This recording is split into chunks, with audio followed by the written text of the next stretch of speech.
Hey guys, Robin. Jack. We're the Inwits. We are. And we're back with Episode 7 and 8. and Monday, Tuesday, and that's look. I think that's the theme. It's going to be Monday, Tuesday. I hope so. I really do. Because, well, at the end of this, the second episode, they did say next Monday. Yes, I'm pretty sure Monday, Tuesday is the way we're going forward.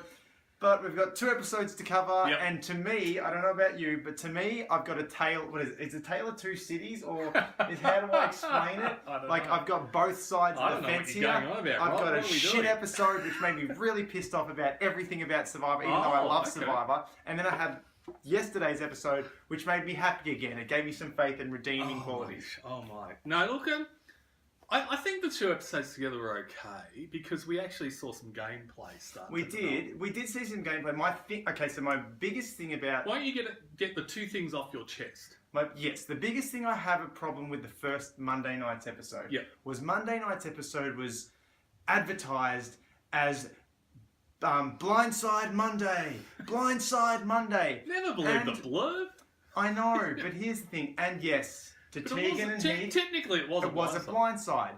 But to an audience member, it was not a blindside. No, it was just a normal vote. It was normal vote, but on top of that, Jonathon decides or is told to tell everybody, I spat on myself then, is told to tell everybody that there's no vote out tonight, it's to exile. So one, completely nullifying a potential blindside that was going to happen anyway by weakening it. To be honest, one of the sticking points I have with Monday's night episode is this: if there's Exile Island, it should be stayed at the beginning of the season. Oh, I think they throw it in every now and then in this in Australian season. But you know what I mean. Like, it should be clear that as part of the gameplay, there is the potential for somebody to be sent to exile rather than in the Australian season, we always get these twists. I know, and so they have done. Do you know what I thought was going to happen? This is what my heart to the other time. Oh, I thought they were going to send him the champions. I was like, no. Yeah, you know. But my thing was, look, I don't mind that there was an exile. I mind. I'm fine with that. And I don't mind that we didn't know in advance. What I do mind is the. Oh no, not us, but the players. Oh. For their strategy to develop, they've got to take into account. When we look, was it Phoebe in season 1 of Australia got completely screwed over by the twist? Exactly. And I don't mind that, and I don't mind the twist per se, but I guess you can't please me because they did that. You are right. They did that in season 1. Yeah. And they voted, and then they were told she's not being voted out. She's going to exile. Exactly. Part of me feels like that's the way it should have been delivered. Okay, that would have been better. But I was pissed off with it in season 1 because it ruined Phoebe's game plan. Exactly, right. But so maybe I'm just contradicting myself here. But my frustration is that as an audience member, yes, it's reality TV. Yes, there's a lot of stuff that goes on that we aren't privy to, and that it's probably all written. And I don't like to believe this. You know, it probably was all written that Heath was to come across an idol, but I don't want to believe that. No, that's not. But my thing is, when you're telling a story, regardless of reality TV, television, or film, keep the audience engaged. Yeah. And to me, that tribal on Monday night was a bit of a fizzer. You've promised the audience this excitement, but it's the players that receive the excitement, and they could have switched that up. Technically, they haven't lied to you. There was a blindside. It just didn't end up going home. Yes, exactly. But it weakened this whole... Yes, there was a blindside, but the edit made it less likely that it was a blindside for us. Because the exile was the surprise. The exile was the surprise, which would... And you know what? I would have been happy if exile was surprised at the end of a blindside that we knew was coming. Okay, yeah. That's my thing. I'm like, we kind of know you're promising a blindside. Well, it's going to be Tegan or Heath, but it's looking like it's going to be Tegan. Benji's put in this plan. Great bit of strategy. Great. Actually, I don't think it's great strategy, but I think it is strategy, but it's not great. My problem is, why did nobody question it? Well, this is my That's my problem. Yeah, this is where you had problems with the episode. You've just picked mine. Yeah, like I was gonna start there and work backwards. Okay. I thought we'd work backwards to that because I was like. But look, I actually don't. I don't watch TV apart from Survivor really, and I don't see the blurbs. So I had no build-up about this. Yeah. When Jonathon said, but there's a, he didn't say there was a twist. He just said, but tonight you're not voting them off. You're going a bit. And I was like, oh no, he's going to send them in the chat. But I was so happy to hear exile rather than that. Part of me thought they would go to champions. Yes. And so a champion would come over. Because I do think we need to switch and mix these tribes up. I don't think this is going to happen. And look, look, I have to say, even though I think we are actually. This is a theme I was going to bring in later, but I think we're actually going to get worse gameplay this season because of this, right? Mm-hmm. But I don't want them to switch to tribes up like that. Yeah, okay. Even though it will result in worse gameplay at the end of the day, and it won't be as exciting because of it, right? But I prefer the purer game. But, yeah, okay. But anyway, look, I didn't have as much a problem with you as about Exile, obviously, because once I heard Exile rather than going over there, I was like, oh. I definitely didn't see. I guess I definitely did not have a problem with there being an Exile. Mm-hmm. I enjoy that that's there. My problem was I feel I would have liked, as an audience member, I would have liked. Yeah, I would have. One, I'm already knowing I know I'm getting a blind-side. You're telling me I'm getting a blind-side. You've led up to a blind-side. I think this is something that the Australian advertising of the show has to learn to do better. In the Americans, you don't get told there's a blind side. No. It just happens, and then you get to see the joy of it unfold. And then as an audience member, you end up with the shit that I do, and I'm like, oh! Exactly. I'm losing my mind. And that's because why I love it. I think the Australian misses out here on... They could have done an advertising blurb which was, something like, and you will be shocked at who gets voted out, or something like that, right? But... Don't say there's a blindside. Don't preempt the tribal. Are they doing that so more people who aren't familiar with the concept of Survivor to get us in? Yeah, and I don't think that's a... It's not a good hook to tell you what happens in the last 10 minutes of the show. Because then people will go home and go, oh, I don't have to watch the first 50 minutes. Yeah, 40 minutes, whatever. Yeah, we know there's going to be a bit of a blindside. And yes, it was a blindside to them, 100%. But as an audience member, I want to feel what they're feeling. Yeah, I want to feel the shock. Which I got a bit in episode 2, which I was waiting for and I enjoyed. I thought it was actually really good. But yeah, exactly. When we get to episode 2, we can go into that. But that's my problem with this style of editing. And if you're going to spoon feed us that there's a blind side, at least have the respect to give us a little bit of surprise and then tell us that she's not going home, she's off to exile, and then they have to deal with the repercussions of her I just staying don't think in the they game. should be saying anything about the outcome of tribal. No, and that's what frustrates me, that I know, and so telling me there's a blind side, I'm expecting it. Yeah. So I'm not going to be as it's not going to be as enjoyable. No, of course for me. not, because you're looking for it. Like, this is the thing. Yeah, the problem with being told there's a blind side is this: if you see the buzz around camp is everybody's voting Anita. Yeah. You can sit there and go, well, Anita's not going home. Yeah. You know straight away that Anita doesn't actually have to do anything because we know somebody else is getting it. Or we can go with, say, Benji going, all it was Benji and his plan and his plan and his plan. And we haven't really had a strategy at all. So it was full of Benji's strategy, which, thank you for having a strategy. For throwing a blindside. A simple strategy, but at least you are playing. Look. Well, he's lucky he's playing with the people he's playing with, because that doesn't fly in any other season. No. Well, this is what I say. It's a very, very simple strategy, but one of the good things about it is it's baby step strategy. Benji's making the moves now when it's the right time to do it. Yeah, he's learning because he got a big lesson last night. Exactly right, and this is the thing. It's up to Benji now to take all these lessons he's being taught about how to manipulate people. Mm-hmm. He's got to make it through to merge, and then hopefully by the time he's made it through to merge, he's been at this 3, 4, 5 councils. Yeah. So that it's not a surprise to him. It's not. He's not learning when merge happens. Yeah. And these are the players that can really take the game by the throat. So I guess that's what excited me about Benji taking a chance. Exactly. In that regards. Yep. Because I feel like that episode was heavily revolving around the strategy that we've seen. What were the challenges? Was there anything worth speaking of the challenges? No. Yeah, there wasn't much worth speaking of as far as they had the aim with the catapult, get the goal. Yeah. I forget what the immunity there was challenge. There was one challenge. It was only that's right. Actually, that's one thing I do want to pick up. That was 50 minutes long, that episode. I mean, without ads, right? It was 50 minutes long. And they didn't have a reward challenge. Yeah, we had one. Yeah, so that's I guess that's what also ruined straight into this immunity challenge. Yeah. No reward. And the immunity challenge was another kind of, there's not... In the water, there's a bit of gameplay, but once they've got the thing, it's just like, let's hope they shoot it in. I found it really anticlimactic because it was like you said, they struggled in the water, and then they quickly figured out, no, you just wrap somebody up, right? Yeah. And then it just evolved into 2 people wrapping the other 2 people up, and the other 2 floundering around and just pushing the ball over towards there. and then hoping they don't Yeah. shoot it in and then going for it again. Yeah, it was just I didn't like it. No, I didn't. Well, I watched that. didn't dislike it, but it wasn't exciting. Yeah, I watched that challenge going, Jack's not really going to Nah. be enjoying this No, challenge, is he? no, I Like, I'd like to play it, but I think I would enjoy it a bit more if they shot the other way and there was a goalkeeper Look, or if something. you, Because they just have to watch it, and because Exactly. you saw one point where Heath actually moved out of the way, because I'd assume the rules are you're not allowed to get it until it hits the water again. exactly, and one of the things I was waiting for, and this would have made it much more interesting, was if you were allowed to block.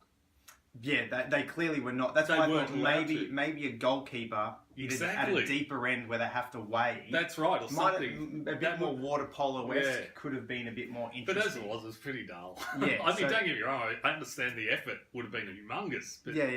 you know. But as a spectator, Yeah. same with the shots for goal. As Exactly. a spectator, it's not very It's enjoyable. not interesting. It's just, yeah, okay. I was sort of sitting there going, okay, just get to the end and tell me who wins. Yeah, yes. They can't, once we saw the first rounds, like, yeah, those are the challenges you can almost fast forward. Well, I think the other problem with the challenge was this. As soon as Anita and Paige got in the water, you knew they couldn't. They couldn't They take couldn't take on a Exactly. And Lydia. as soon as Lydia got in the water, Yeah. you knew she was just going to power through it. Yeah, which You know, it's Lydia, is she going to be the winner? No. No. Okay. She's Aussie. Effectively. She's like Aussie. She's the Aussie. She I is was about to say Yeah. they're all Aussie. It's Yeah, no, Australian no, Survivor. no, We got yeah, rid yeah. of Russell. No, but she's Aussie. she is actually out of all of them. Maybe with the exception of Matt, right? I don't even think Steve's up to a level of physicality. Right? I just watched her last Yeah, night's exactly. episode and just went, because she's the female, she could slide under the radar of the big But muscular I think men. the problem will come for her. Endurance. I think she's just going to dominate. No, she's got willpower and endurance as well. Yeah. That's what I mean. Like Yeah. she's got everything. Like Aussie's got everything, right? Yeah, like, yeah. Remember, Aussie was the one that held on the longest, I think, Until Ty beat him in the Ty last- beat him on yeah. that bloody pole, right? Oh, The God, problem- don't get me started on that. That was the worst I moment know, ever for me. Ty will be. But anyway, the reason I'm saying this is because her run, well, it depends how it plays out tribe-wise, but even if it does play out well for her champion-wise, sooner or later, once you win three in a row, Yeah, your numbers correct. up. Yeah, Your and she numbers doesn't really up. have the strategy yet, so fair enough. Exactly. Okay. But anyway, that's getting off topic. That's really far in the future. Back to Let's Monday talk night, about Monday the night, strategy. okay. Actually, let's talk about Lydia, because within the first 5 minutes of the show, they have a one-on-one with Lydia. And Lydia's like, I'm really having a great time here, blah, blah, blah. And then she sums up the game. And her thing of summing up the game was, we're here to beat the contenders, and that's the game. That was her final words. And I was like, no, that is exactly idea. not the game. Yeah. That's Yeah. exactly not what it is. Yeah, You know? that's the exact opposite of the game. Right? Yeah. And that's one of the reasons why I'm going to say I don't think she won't. will Yeah, do yeah, well yeah. outside the Fair team enough. environment. But having said that, I think later on in the second episode, I'm just going to touch on that momentarily. Again, they talked to Lydia, and she's like, "Yeah, I'm having a great time on the beach. This is great. I've really experienced it, and it's like a holiday camp." I guess. Well, they haven't experienced a proper tribal yet, like a real. Well, they have. They've had 3. They've had 3, but they haven't been. There's been no real shocks, no real. Oh, no. Look, and the other problem for the champions, and this is why I'm going to call it a problem, they've got 2 easy outs Yeah. for the next 2 tribals. They've got Shane and Jackie, right? And they're And their then easy Monica. outs. Well, look, even if we don't even go that far, but all Yeah. I'm saying is for the next 2 tribals, they've got 2 easy outs. Yeah. Which right? let's hope that even though Jackie is the villain, and I'm never one to side with the villains aside from Well, Russell and Sandra and Parvati, but I think Jackie's running into Russell's problem. she's just not as No, I think she wants to play. Yeah. That's the thing. She wants to play. There's no traction. And the problem, I think, like she's being perceived as this. She's getting this the best that they can do as a villain at it for this. But it's like I think you're right. She just wants to play, and she's got no one to play with. They're also locked into this team attitude. You know, And that's a bit of a shame because whether you got heroes or villains or whatever in this team dynamic, you want them to play, and Jackie wants to play. Absolutely, she does. No one's there to play. And the unfortunate thing for Jack is, I think it would be good if Jackie made merge, because I think if she made merge, she would finally get some people to play with. Yeah. You know, but I just can't. Unfortunately, I think, and wasn't going to say it this early in the piece, but I think we're going to see a very old style season. I think. Well, I'm hoping I'm hoping they can get out of this funk, and I'm hoping. No, last I think night's episode was the champions start. are going to stick together. Yeah. And I think contenders are going to go in a man down. Yeah. Or two. And they will just pick them off. And this is really old style, right? Yeah. They will pick them off and then they will pick each other off. Yeah, it's season 1. It's last. But Exactly. if we talk old school, it was last American season and season 1 of Australian Survivor. Yeah. I get. Yeah. But that's a bit of doom and gloom for them. Yeah. But still in the doom and gloom. Let's talk Tegan and Heath. Well, one of the things that was surprising here, they lost Jenna last week, right? Yeah. So one of the things that was surprising for me here is that all of a sudden Tegan and I thought they'd been doing a fairly good job of keeping it low key, right? Because Tegan, Heath, and Jenna were meeting off in the bush, and they wouldn't sit together back at the camp, right? Yeah. But all of a sudden, in one episode, they turned from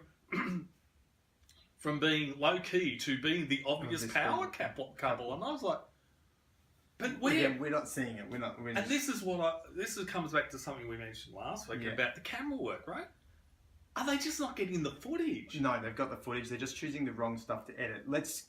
And just only because, again, we're trying to tell this story and we're missing stuff in the edit. And I look as a simple thing.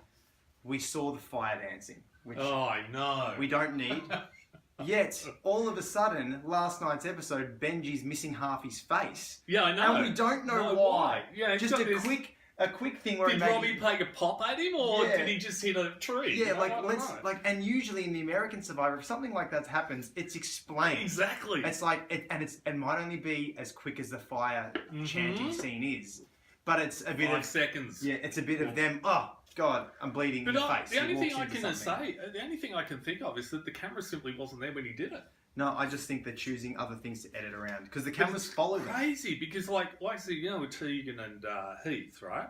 If they were becoming an obvious power couple and this was the American season, you would see the footage of people noticing them together. Yeah, not all of a sudden out of the blue. Out of the blue. Because here we are going, they're doing really well. Yeah. But maybe, obviously, they were not doing as well as we had thought. But that's how? I don't know. But the same token, I don't even think they were doing as well as they thought because their strategy, and we've said this many times, is like you want a 1 or a 2. And you don't want anyone to know that you're a 1 or 2. But you still want to work together. Yeah, absolutely. Not go, okay, I'm going to vote this way and you're going to vote that way. No strategy there. Yes, we're working. Yes, we're aligned. We want to be together. But bloody work together. Try and manipulate things to your advantage. Try and sway the vote so that you can vote for somebody you both want to vote for. Yes, I don't want to get the girls offside. I don't want to get the guys offside. Great. You're effectively no alliance. Yeah, there's no alliance other than the fact that I won't vote for you, you won't vote for me. And if they are gunning for us... Well, what are you doing to work together? Exactly. You don't want them to work to know you're working together, but you at least want to work together. Page out of... Look, moving on a little bit from that, maybe they should have taken a page out of Benji's, book and just gone and told a lie. Just gone to the boys and gone, well, we hear Anita's gunning for Benji. Yeah. Yeah. Oh, really? Would they all vote for Anita, who you want out? But at the same time, like, is that... Benji does this. but he picks his target, doesn't he? Because to me, and then so Shonee gets told, Shonee tells Anita, but none of them ever go, well, hold on a second, because whenever has anyone told the truth on Survivor, for one? Well, they have, but, the thing about it is this. Up until this point, there's been this characterisation of, like, girls versus boys. Yeah. Right? Like, Zach and that, we don't like Zach, we don't like Robbie, because they're hanging around with Zach, and the girls are over here going, we don't like them, so we're going to vote against them, blah, blah, blah, right? Yeah. And then, Shonee gets told by Benji and Rob, the guys who are against you, they're voting for that Tegan and one of your alliance, right, is voting for Anita, and not a single question was raised. One. But this is the other thing: Shonee and Fennell, or whatever her name is there when she's told, right? They go to Anita. Anita gets told. Does Anita bat an eyelid? No. They just go, this can't be possible. We got to get rid of her. when you say it, when you think it's not possible, maybe it isn't. Well, the thing you've got to wonder at this stage is how strong was that alliance to begin with? If somebody can come along, tell a simple lie From the other alliance. And it works. It's like the Russian spies coming into America. Now go back to the American season for a moment, just the last one that's gone. Remember that girl was told that I forget what one of her alliance was voting against. Remember, she went around and tried. She did it very badly, right? Yeah. And remember what her reaction was? She couldn't believe it. Yeah. And she went and confronted. But she was actually convinced that her alliance was that strong. Anita and Tegan and Shonee, and they were just like, oh yeah, okay, we've got to get rid of them. We got to get rid of it straight away, no thought. And then this power couple thing got into her head. I'm like, I know. Where's your what? Why can't you decide or come up and I guess we see in the second episode, it's like you need a plan B. There's no plan Bs. And there's no plan Bs anywhere. It's like Anita just went, okay, but maybe if she was coming for you, why don't people get? I guess people get this fear, and I probably would be the same. I would possibly be the same if I knew someone was coming for me because I don't want to go home. But maybe there's a way to use that knowledge to your advantage, absolutely, and get someone else out that you really want to get out. Because yes, Tegan may or may not be coming. Rumor on the grapevine is that she's coming for you, but maybe this is a chance to split votes and play some strategy. Yeah, absolutely. Look, if you know that three or four people are voting for one person, you can do something about that. All you have to, this is the other thing, all you have to do in that sort of vote is subvert one or two people. Yeah. And if you flip it, and they never see it coming. And they don't see it coming. Right. And that's... Because everybody's voting for... and then, when it works as simply and as easily as it did for Benji, then of course Benji's going to be feeling on top of the world. Of course Benji's going to be feeling... I do have one issue with him. He was talking about Queen Tegan and King Heath, and I'm like, no, they're just playing the middle. Yeah, like that's the thing. It's like when we see them, there's no. You'd want them to hope. Like I would want them to have been in that position where they were King and Queen. Yeah, absolutely. But the one that it's just that moment on in the shelter where they said, well, the boys are voting this way, so I'll do it. And they're voting for Anita. Girls are voting for Zach. That's what we'll do. No, there's no King and Queen there. No. It's just trying to sit back. They want to work together, but they're too afraid to work together. And they're just trying to play, like they were the instrumental in getting rid of Stevie, right?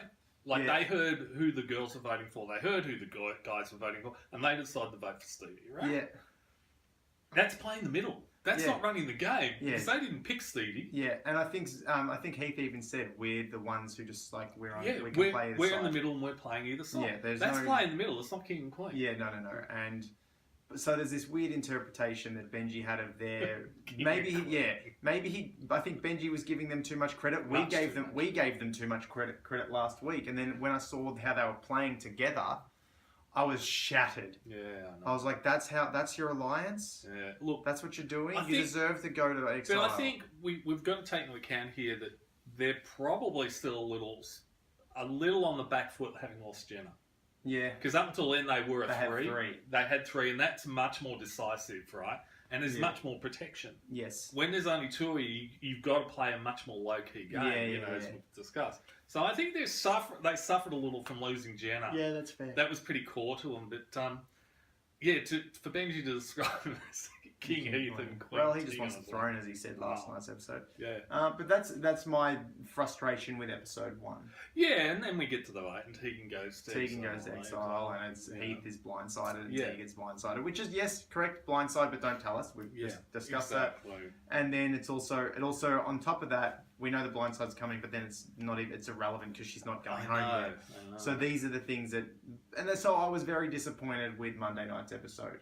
As from a fan's perspective, I wasn't disappointed because I didn't hear any blurbs about a blindside, so it was interesting for me, right? Just don't watch the advertising, mate. Yeah, that helps because it's like blindside Monday. Yeah. Look, I try to avoid next week. I also follow them on like social media things, and I've got because I want to support as much as I can. I know. Post.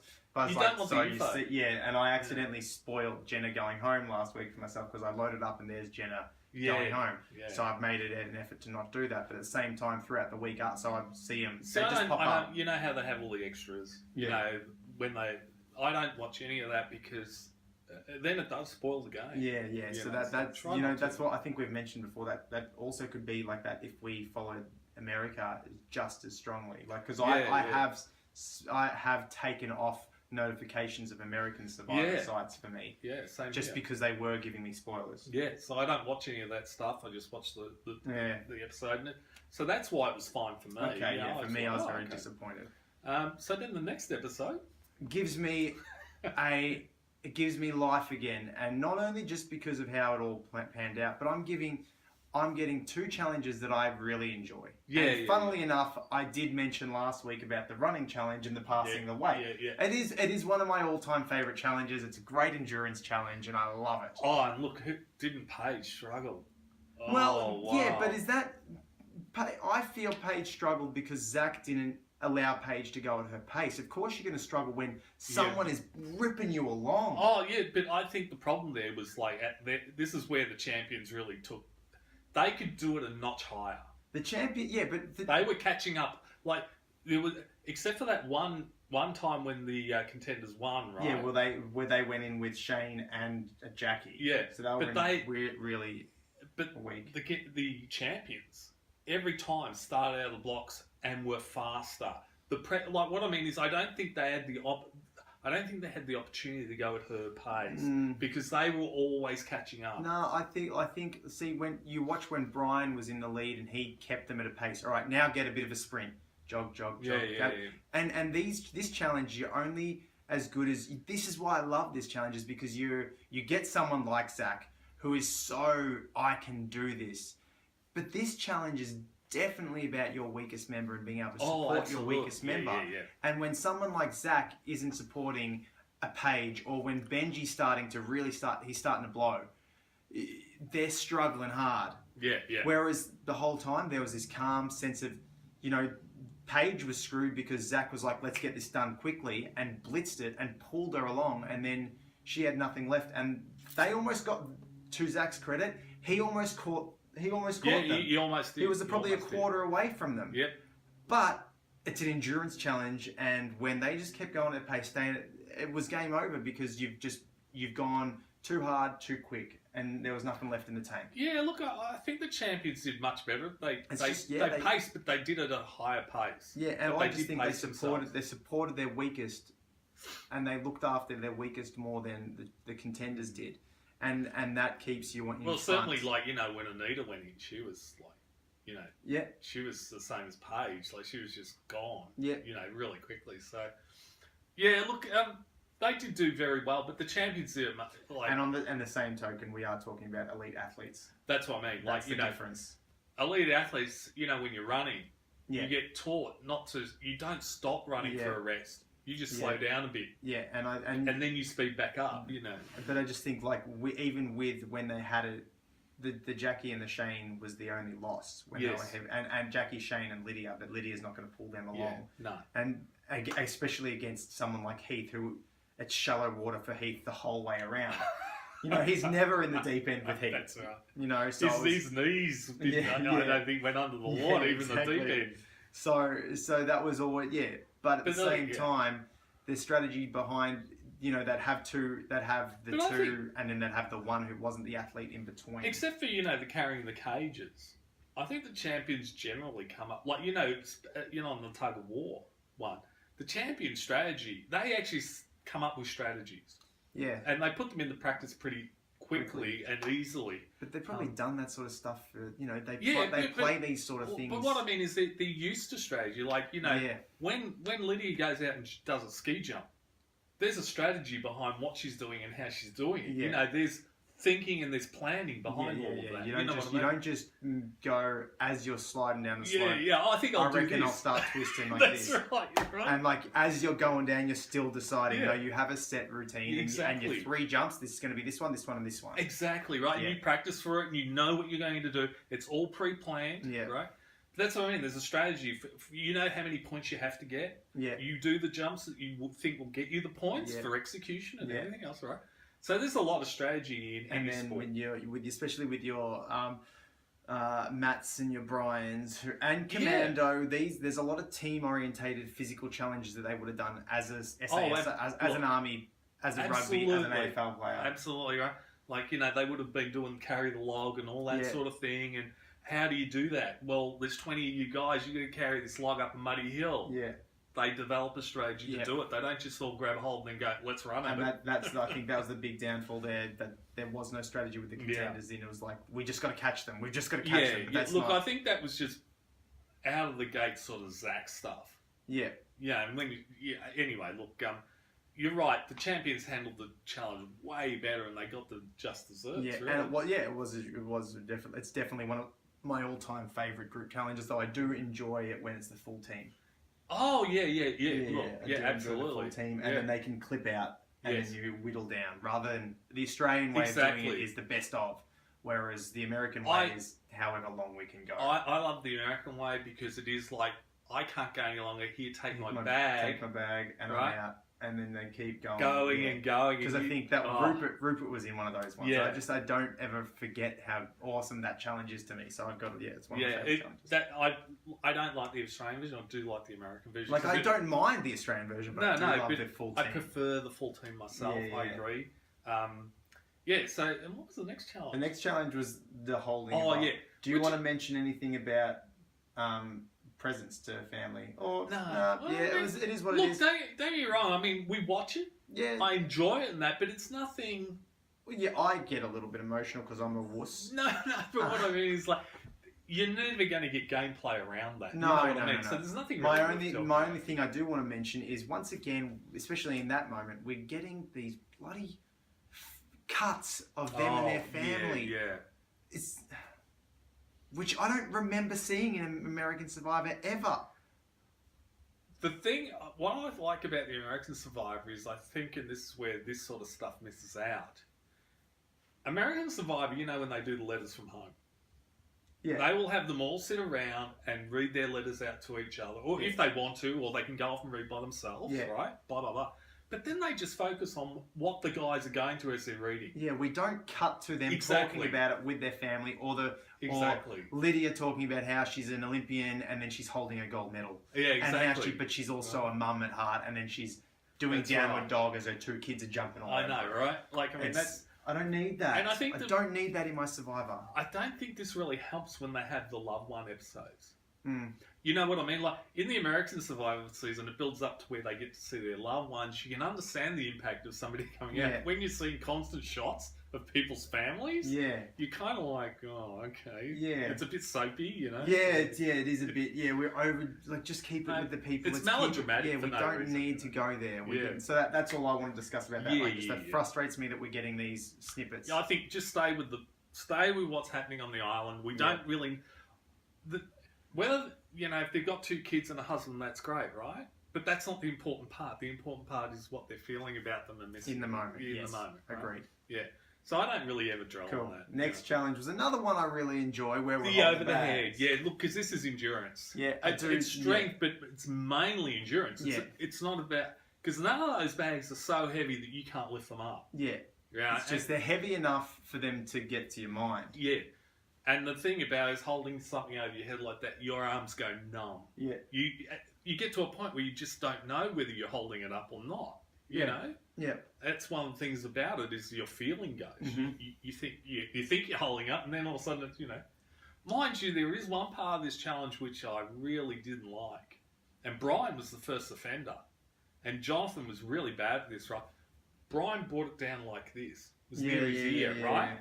And as far as I'm aware, you're supposed to keep it above your head. Because Sam was also doing these ones. Exactly, right?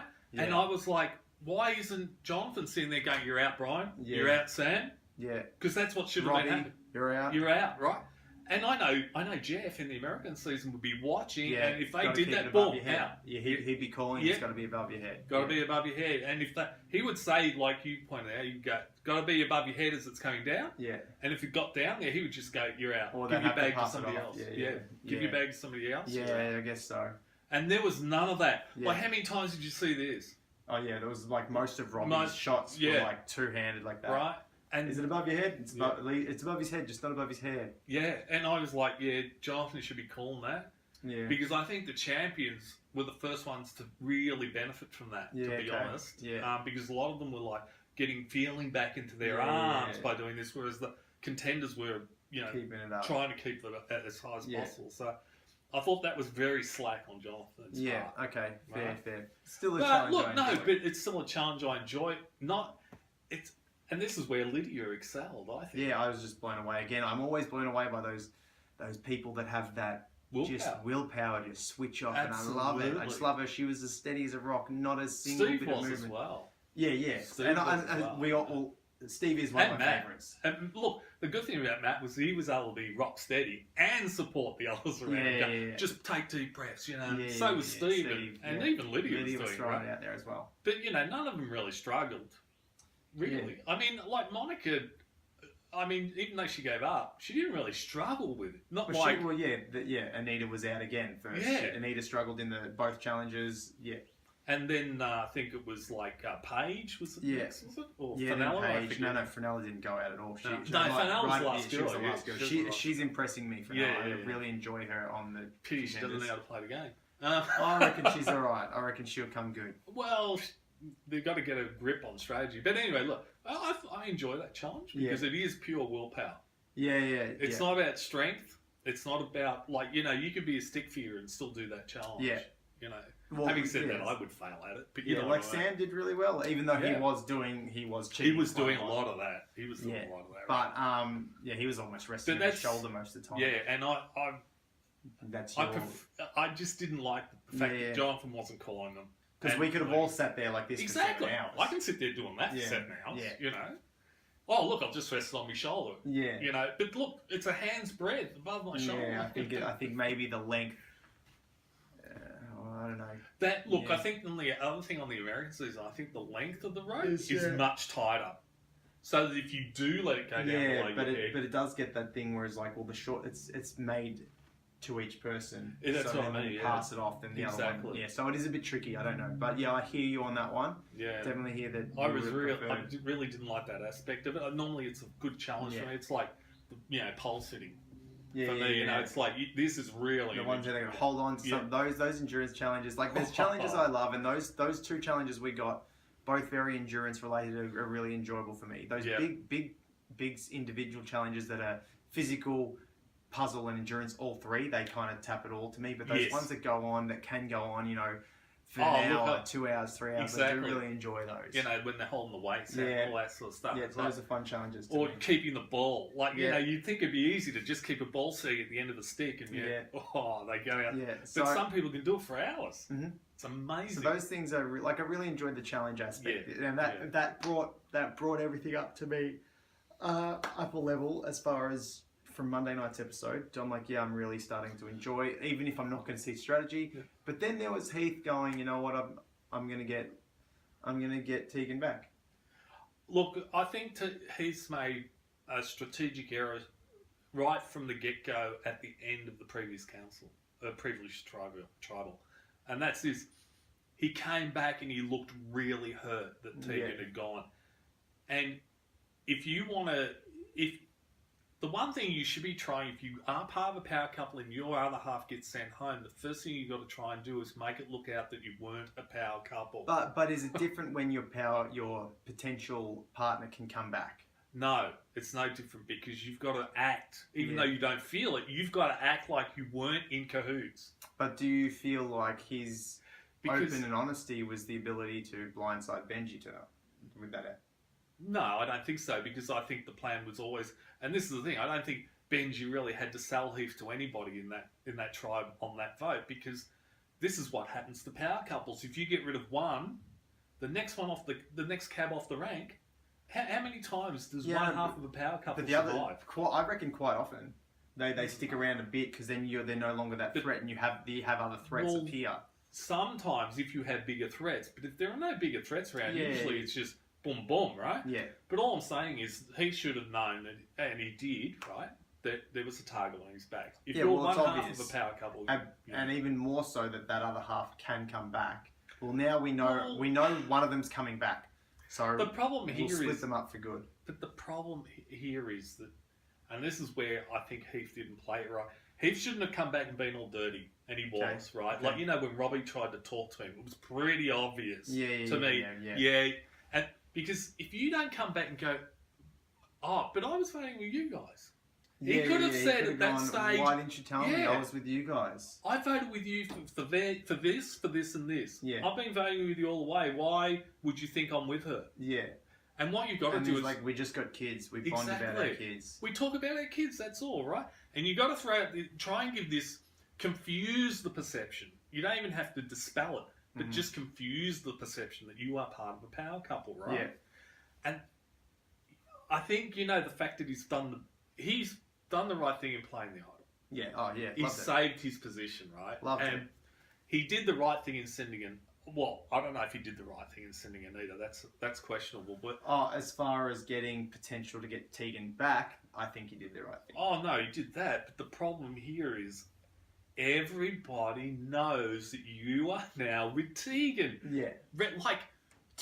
And this is the problem with the power couple that everybody, a lot of people don't realise. It's 2 votes. Yeah, the repercussion of just say Tegan does make it back. Exactly. Hopefully she does. Let's say she does. So but what happens? It's now 2 versus 6. Like exactly. you said it was like 2 votes versus 7 in that thing. Well, now it's going to be 2 versus 6. They're still going to come after you. You're still going to need to be playing idols. You're still going to need to be winning challenges. Yep. One of the 2. Absolutely. Even if you get Tegan back, guess who the next vote is? Probably you or Tegan. You or Tegan. And if you've got an idol this time, it doesn't matter. All they need to do is split the votes. Yeah.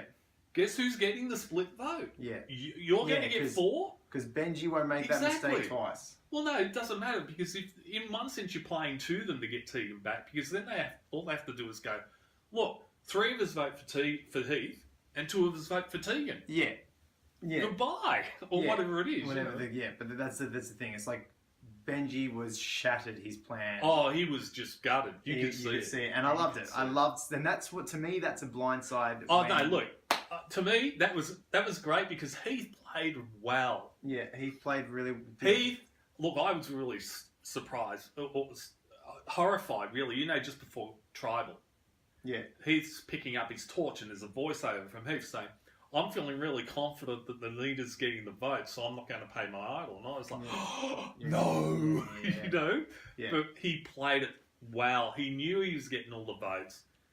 He made sure, and he did. And that's a great idol play. That's a great idol play. They're the best idol plays where, yes, there's good idol plays where it could have been you, but the ones that are the best idol plays to me, and even in a split vote, absolutely, the ones that are the best when they stacked it all, where they're idiots and they stack it all on you, and Jonathon said it. He's like, now you got to have a backup plan or whatever he said. But that's the thing; they went in there without a plan B. Mm-hmm. All they had to do was say 2 votes on Paige. Yeah, or on Zach, so Zach can get Zach her out. or whatever, right? Yeah. Whatever the plan was. All you needed was 2 votes, and no one did that. That wasn't even. And this is where I say that Benji's strategy is very simple, right? Mm. Because he's really just telling a lie for the first time to get rid of Tegan, and then the next vote's really easy because all you got to do is say, well, let's get rid of the next half of the power couple. It's an easy out. It's very easy. It's very easy. And I'm curious to know what happens because it said next time on Survivor. Hopefully it didn't give away too much, but it showed Anita going, you were trying to go for me. She's like, what are you talking about? I was coming for you. But it's too late. Because only one of them can come back. One of them's coming back. Yeah, exactly. Like, what I mean is Anita can come back and go, oh, Tegan wasn't coming for us. It was a lie by the guys, right? Yeah. But it's too late because they've weakened themselves too much. Exactly. They've got no way of getting the numbers back. Yeah, 100%. Yeah, correct. So it's too late. But no, look, Heath played it an idol exactly right. He played it to save himself and send somebody he didn't want around. Or, someone who's going to benefit him. Out of everyone who's going to potentially lose to Tegan, Anita is your best bet for anything. Absolutely. She's the weakest of all the survivors. Absolutely. Goes out first, struggles more than anyone else. Exactly. Easy. Good choice. It was a really good choice. And, what I love is, you could tell that Heath had 1 vote. Yeah. You knew Heath had 1 vote. Like, he couldn't co-opt anybody. Yeah, right? he did say stuff. You never know what the challenge would be. And it would have been... it's the same concept. But that was a good choice. But he was telling the truth. Yeah, and he's right. You could have thrown up someone like Zach into a challenge who is so hot-headed, and might have been given him a challenge that he's just no good at, and that would have been beautiful to see. Absolutely. Look, but you play the safe vote, and I would have sent him every day of the week as well. Exactly, something with fine motor control, some sort of challenge around fine motor control, and Zach would have just sitting there going, "Yeah, what do I do?" Yeah, it would have been great to watch, but look, he's chosen the right person to send against Tegan. Mm-hmm. But the problem really for Heath is not the problem doesn't end with Tegan coming back. It doesn't intensify. It's as bad as there's no real end to Heath's problem at the moment until we get to emerge. Exactly. Unfortunately, he's now on the outs doing that. Although maybe, Zach did seem to really enjoy it. Oh, look, I will say one thing about Zach. He was the only one that laughed. Yeah, and I think Zach knew. He appreciated. Yeah. You know what I mean? What was going on? Like, as soon as he played the idol, Zach laughed, didn't he? Yeah, he loved it. He loved it. He knew what was going to happen. And on top of that, deep down, I know Zach really didn't warm to the fact that getting rid of Heath was a good idea. Yes. Because logically, he's not thinking... Right now, in the moment, he's like, I just don't want this weakness. And that's a big flaw in his game. So you could know that as soon as he knows that Heath's safe, he's also happy because he knows Anita's going. Absolutely, yeah. I think you're right. I think from Zach's point of view, he would have loved to have been able to vote Anita a long time ago. I think the only reason he voted Heath was simply because basically everybody else was. And someone has had to have said, well, what was because if you don't vote Heath, vote Heath this time round, what was the goddamn point of voting Tegan? Exactly. There was no point. No. Because if you're gonna send away Anita because she's weak and get back Tegan, there was no point to get rid of Tegan to begin with. Yeah. So I agree with you. I don't think Zach's unhappy. No.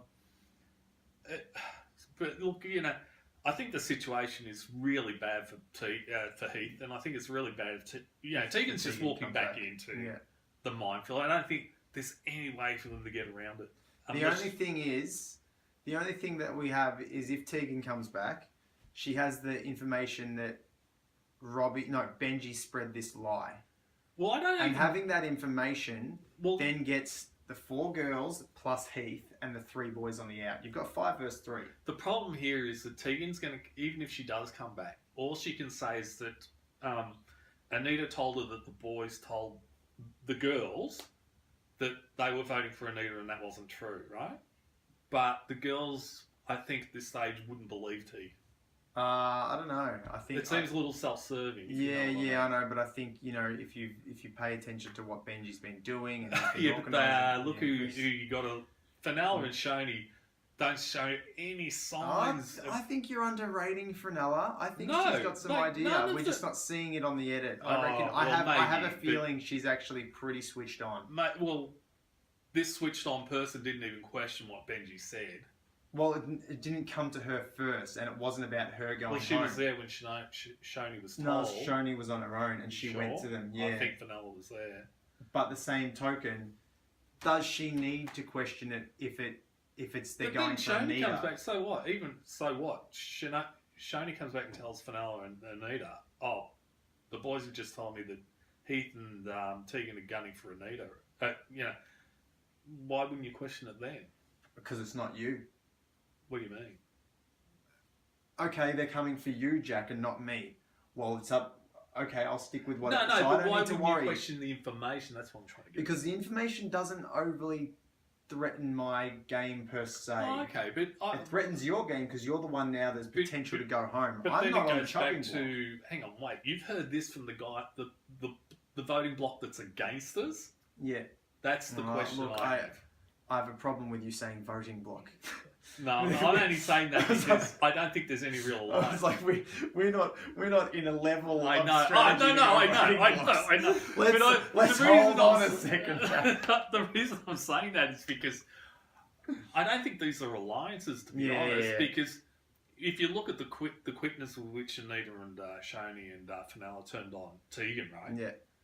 There was no alliance there to begin with. If you were really in alliance with somebody, you would sit there and go, I'm going to have to check this somehow. Yeah, I also think when you say alliance, it was Anita, Shonee, Fenella, Tegan, Jenna, Heath, Yes. Robbie, Zach, Benji. I think you had three separate threes going on that were kind of working together when they needed to and not. Yeah. But they had three distinct chunks. Look, I agree with Benji, Zach, and Rob. Right. I think initially it was 4 girls, but you're right. I think like Tegan and Jenna decided to go out by themselves with Heath. Like they were still there. Yes. They were still Anita's girls, and That's that was right. there. But at the same time, was Anita being the one seeing that actually they're not really with us, so they're with Heath a bit more. So anyway, look, I at least Benji has decided to turn up. He's turned up to the mat.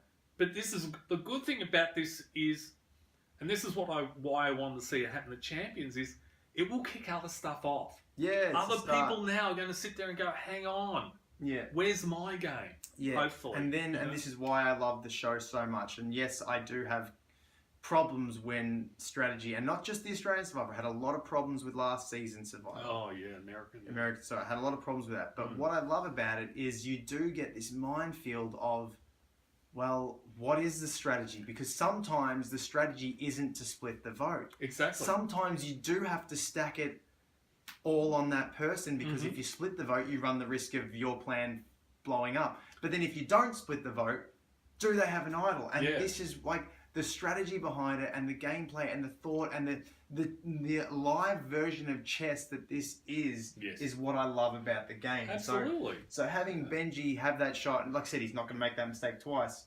But then you have to question because sometimes the split doesn't work. Look, even though I say he's in a really difficult position, right? The other thing is that this is for, he had to play an idol, and he played it the right way. He absolutely played the idol the right way. He now has to strategize to keep going. He has to. There's no choice. He has to find cracks. Yeah. He has to find wiggle room. Yeah, and hopefully when something like this shocks a unanimous 7 votes to 1, people within that 7 start to find their own cracks and go, hang on a second, we all listened for this thing, and maybe we've got to look out for ourselves a bit more than just all in on this one plan. Look, in one sense, I think it's the best thing that's happened to the Contenders, because even though I think they've been much more strategy focused, and that's not much, right, compared to the Champions, I think this shocking sort of tribal is like, oh, we're sending Heath out. Oh, no, we're not. Yeah. Right? It's one of those whams in their face. It's like the game punches you in the face and goes, guess what? This is the difference between a blindside. A blindside where 2 people don't know it's coming, whereas opposed to a blindside where 7 people don't know it's coming. Yeah. That's what I think, yes, Tegan and Heath were very shocked in that moment, but no one else was shocked. So I see that. This is a proper blindside. This is a blindside where, they didn't see it coming. Yep. Yes, it wasn't a blindside as far as votes go, but it was a blindside as far as the constraints of the game and an idol being played. Yeah. And when the whole tribe just goes, shit. Exactly. Look at the look on Shonee and Benji's face. Benji said it all, but everyone else, and even the joy that Zach kind of got from something that the curveball that came in. That's a blindside to me. Not when the majority are voting out 2 people that don't know. Yes, that's right. Those 2 people were blindsided because it's not a blindside. But it's not. Exactly. It's not a blindside in the essence of a blindside, because you can just argue the point. Go back to season 1 of the Australian. AJ pulled off a blindside. Yeah. Everybody was going to vote. Everybody except the people AJ had thought, AJ was going home, and AJ took the leader of the alliance out. Oh, what is this? Hello? Hello? Oh, we're back. There was a little bit of a phone call, and we're back. You're actually going to have to do some editing. I know I have to do something, but take me 2 seconds. Look, Heath did pull the blindside. That's a real blindside. 7 people, like you said, seeing their game. What happened? Yeah, and and that's what I was saying. I think as the phone was like, yes, you can argue till the cows come home that if you didn't know you were going home, which you shouldn't really, then you were blindsided. Yes, but a blindside to me is when the majority has no idea what's coming next, whether that's through great strategic play or great idle play, which is also strategic, and I think that's really important. Look, the only thing here I can say is maybe, like we've said, that because it's a shocking play, maybe some cracks will form. Yeah. And that will give Heath and perhaps Tegan. And even if Anita comes back, it doesn't matter. I mean, it'll maybe just give Heath things up. a way in, you know. Yeah. And this is, unfortunately, what hasn't happened over at the Champions Camp. I think they are literally going to go to... And, actually, one other thing I do want to talk about is... And you get this sense from the last tribal. Jonathon was like, you've been... And he said this to the contenders, you've just had a run of losses. And Zach's like, I don't know how we're going to bounce back from this, blah, blah, blah, right? So you get the feeling they're going to win next week? No, but here's the interesting part. Like, if they actually looked at what's happening, they would realise that they're actually not in a bad place compared to the champions, because the champions have 9 people. Yeah, and they've got 8. They've just lost 2 immunity challenges, right? But they're only going to lose 1 person for those 2 losses. Yeah. Right? So effectively, after these 2 losses... True. They're only 1 person down on the champions. Yeah, well, they're already a person down though, so they'll be 2 down. No, there'll be because Monica sat out, and then Shane sat out this time, so they're 1. So they're already 1 down. No, it's 9 v 8. Yeah, so they're 1 down, so this will be 2 down. No. Where 1 comes back, nothing changes. You're correct. Right? Yes. It's 9 v 8. And this is what I felt like saying to Zach. It's like, no, don't think about the loss. Just look at the personnel. Yeah, because they've got can go 9. to 1. You've got 8. Yeah. It's a 50-50 split. Yeah, you could have easily been, like, if it was regular, you would have been 7. Exactly. 7 to 9. Right? But it's not. It's 2. They've won 2 challenges to send 1 person home, right? Yeah. Don't think about it as, we've lost 2 or 3 in a row. Think more in the terms of personnel. We've got 8, they've got 9. If we win this time... It evens it straight back up. Up. Yep. You know, and that's one thing I would like or hope. And something we don't actually think about very often, is it? No, like the outlay of the challenge, the champions to win these 2 has been for little reward. Yeah, they should have got 2. They've got 2. They're getting half the value. Exactly, of their wins, yeah. It's almost like saying, okay, to send this next person home, you have to do it twice. Yeah. Which is twice the effort, you know. Look, the only time there could have been a strategy in the same sense of, let's drop this challenge so we could... And this is always a risky move. Send send one of our best competitors over there to make sure they lose 1. Exactly, right?